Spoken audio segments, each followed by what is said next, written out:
Keyshawn Davis isn't even trying to hide it. His eyes are already locked on a bigger prize. Even with a tough fight lined up against Edwin De Los Santos, Davis is already plotting the next move. He's calling on Turki Alalshikh, the Saudi boxing power broker, to line up something major, a showdown with Teofimo Lopez. That's not just a casual wish either. Davis isn't mincing words. He wants to put Teofimo in his place, and he's fired up over what he sees as racially charged comments Teofimo made while calling out Terrence Crawford. The stakes feel personal now, not just professional. For Davis, this isn't just about climbing the ranks. It's about making a statement, both inside and outside the ring. Davis, who's been rising fast under the top-rank banner, has confidence in spades. He's openly saying he'll take care of De Los Santos first. No problem. And then he wants Turki to set up the Lopez fight. It's a bold call, maybe even reckless, depending on how you look at it.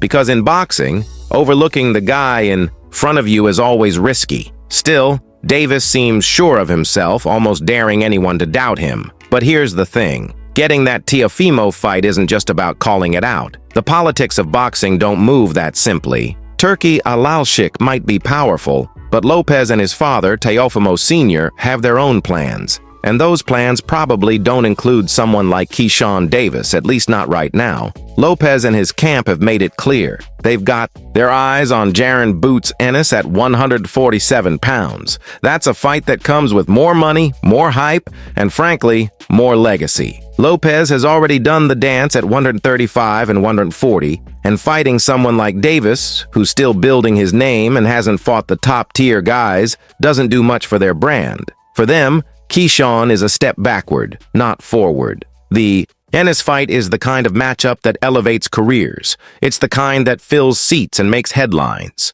And from a business standpoint, Davis just isn't there yet. What's interesting is how Teofimo Lopez seems to be reinventing himself again, this time leaning hard into the role of the villain. It's not subtle. From his trash talk to his borderline offensive jabs at opponents, Teofimo is embracing the chaos. And maybe it's intentional. He tried the humble path after beating Vasily Lomachenko, tried to ride the wave as a good guy, but the buzz faded. The performances got shaky, the matchmaking got softer, fans got restless. So now, Teofimo is switching gears, hoping that being the guy people love to hate might reignite some interest. It's a gamble, but it's not surprising. Fighters have done it before, and sometimes it works. But here's the reality Teofimo is facing. The knockouts that once made him a must-watch attraction have dried up. Since moving up to 140 in 2022, he hasn't been delivering the kind of explosive endings that fans crave. He's fought 6 times in that division, and only once, against Pedro Campa,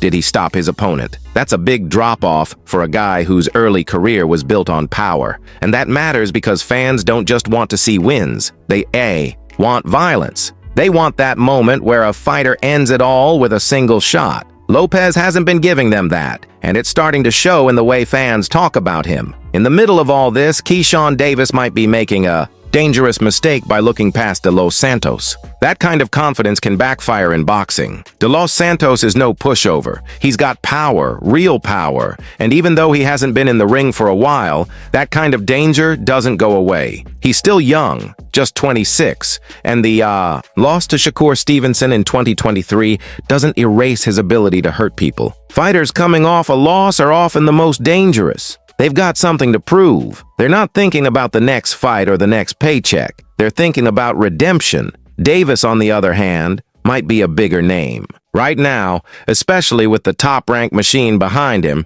but he hasn't fought anyone with real bite yet. His resume is still padded with safe matchups, guys brought in to make him look good. That's not his fault. It's how a lot of young fighters get built. But it does mean we haven't seen him tested under fire. And De Los Santos is the kind of opponent who could drag him into deep waters. He might not have the promotional muscle behind him, but he's a true lightweight, not someone squeezing into a smaller division to get an edge. And that matters too. Davis is often the bigger man in the ring. He's tall for the division, strong, and he cuts weight hard to make 135. That gives him an advantage over most opponents, especially the ones who are naturally smaller. But De Los Santos doesn't fit that mold. He's a true 135-pounder. He's not draining himself just to fight in a lighter division. That means he'll be fresher, stronger late in the fight, and less likely to fold under pressure. If Davis thinks he's going to walk through this guy the way he has others, he could be in for a rough night. Still, the talk of Teofimo Lopez looms large over this whole storyline.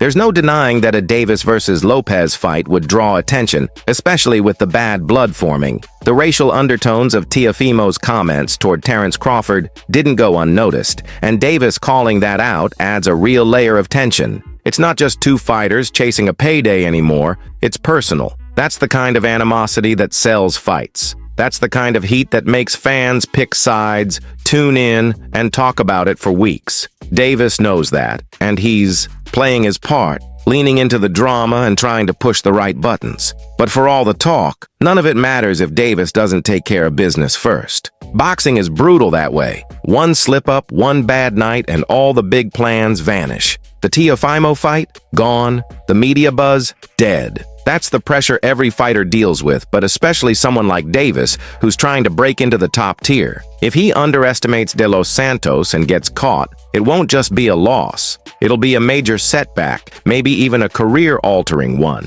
That's the risk you take when you look too far ahead. Meanwhile, Teofimo is dealing with his own set of questions. His performances at 140 haven't inspired confidence, and his erratic behavior outside the ring keeps fans and media guessing. One minute he's focused, the next he's lashing out. One fight he looks elite, the next he looks lost. That kind of inconsistency makes it hard to build a lasting legacy. He's still got talent, no one doubts that. But boxing is a what have you done lately kind of sport. And right now, Lopez hasn't done enough to quiet the critics. So here we are, two fighters circling each other, one established but faltering, the other hungry but untested. Keyshawn Davis wants the spotlight, and he's calling his shot. He wants to fight Teofimo Lopez, he wants to put him in check, and he wants to make a name for himself in the process. But he's got a dangerous man in front of him, and overlooking that challenge could cost him everything. De Los Santos isn't just a placeholder. He's the kind of guy who ruins plans, the kind who doesn't care about hype or headlines, and that makes this next fight one worth watching, not just for what it means today, but for what it might mean down the road.